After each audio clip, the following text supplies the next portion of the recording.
I don't kick up a fuss when Jasper Sutton's childhood sweetheart final part. You're amazing, Jazzy. Here's a kiss. Cut it out, Jasper scolded, pretending to be annoyed. At least he hadn't forgotten his girlfriend was sitting in the back. He shot her a mock glare. Act your age, will you? Kathy is right here. Kimberly widened her eyes, putting on an innocent, pure expression. Kathy, Jazzy and I grew up together. I see him as my elder brother. You don't mind, do you? I pulled a blanket over myself, forcing a cold smile. Oh? Do you kiss your brother like that at home too?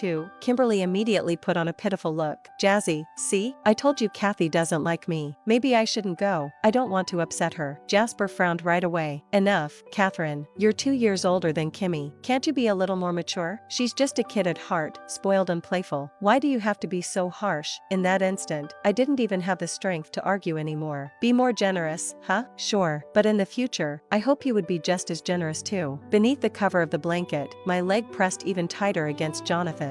As the car jolted slightly again, my knee and calf brushed against him once more. Suddenly, his long, warm hand slid over and grabbed my thigh. His palm was hot against my cool skin, and that warmth seeped into me, wave after wave. In that fleeting moment, my senses felt magnified 1,000 times over. I could even feel the faint calluses on his fingers, calluses from years of holding surgical scalpels. I could feel the subtle friction as the pads of his fingers grazed my skin. So, I couldn't help but glance back at him, just a quick look. But it was enough to catch him sitting upright, his shirt collar neatly buttoned. Yet, his Adam's apple bobbed sharply, betraying his tension. From the side, those razor-sharp contours of his face were strikingly handsome. It was the kind that made your heart skip a beat without warning. Jonathan was an outlier in Jasper's social circle. If it weren't for some roundabout family connection between them, a man like him, cold, indifferent, and obsessed with cleanliness, would never mingle with this crowd. After getting together with Jasper, I naturally got to know him too. But every time we met, it was nothing more than a polite nod and greeting. He liked silence, wasn't much of a talker, and his personal life was as blank as a sheet of paper. At gatherings, while others played cards or sports, Jonathan often left early. If he stayed, he'd sit alone on a corner couch, eyes closed, resting quietly, never joining the lively chaos around him. Jasper used to joke about it. My cousin is practically a monk, pure and untouched. He's 27 and probably never even been with a woman, but he's gotten better this past year. Invite him to 10 gatherings, and he shows up to 3 or 4. If it was a few years ago, you can forget about it. You'd never even catch a glimpse of him. I'd actually heard of Jonathan back in college and had even seen him from afar a few times. To me, he always seemed like the kind of man girls fantasize about for their first crushes. Distant, unattainable, a moon hanging high in the sky. We never had much contact, except for a couple of times when I went to the hospital due to discomfort in my bosom. By coincidence, I ended up with an appointment